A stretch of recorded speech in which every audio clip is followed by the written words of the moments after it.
Hi everybody, here for day 3 of our story read aloud sessions. So I'll be reading from our Frog and Toad series. We got Frog and we got Toad. This story is called A List. One morning, Toad sat in bed. "I have many things to do," he said. "I will write them down, all on a list, so that I can remember them." Toad wrote down on a piece of paper, "A list of things to do today." Then he wrote, "Wake up."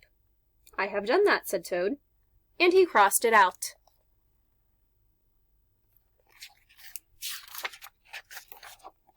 Then Toad wrote other things on paper. "There," said Toad, "now my day is all written down." He got out of bed and had something to eat. Then Toad crossed out, "Eat breakfast."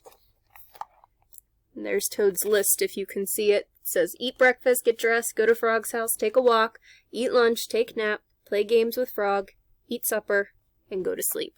Sounds like a pretty good day to me. Toad took his clothes out of the closet and put them on. He crossed off, get dressed. Toad put the list in his pocket. He opened the door and walked out into the morning. Soon Toad was at Frog's front door. He crossed the list from his pocket and crossed off, go to Frog's house. Toad knocked at the door. "Hello," said Frog. "Look at my list of things to do," said Toad. "Oh," said Frog, "that is very nice." Toad said, This list tells me things we need to do, like go for a walk." "All right," said Frog, "I am ready."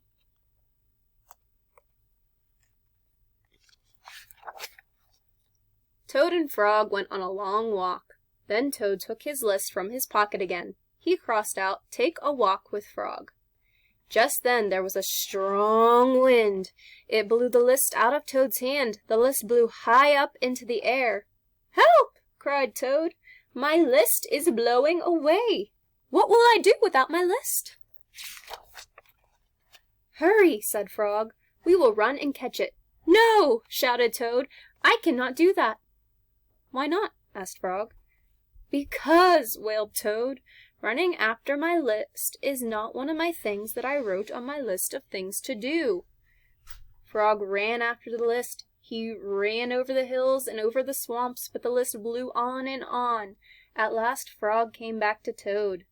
"I am sorry," gasped Frog, "but I could not catch your list." "Ugh," said Toad. He looks kind of disappointed. "I cannot remember any of the things that were on my list of things to do. I will just have to sit here and do nothing," said Toad. Toad sat and did nothing. Frog sat with him. After a long time, Frog said, "Toad, it's getting dark. We should going to sleep by now." "Going to sleep?" shouted Toad. "That was my last thing on the list." Toad wrote on the ground with a stick, "Go to sleep." Then he crossed it out. "There," said Toad. "Now my day is all crossed out." "I'm glad," said Frog. Then Frog and Toad went right to sleep. They didn't even sleep in their beds. And that's the end of our story. Hope you enjoyed. Have a good weekend. Bye, everyone.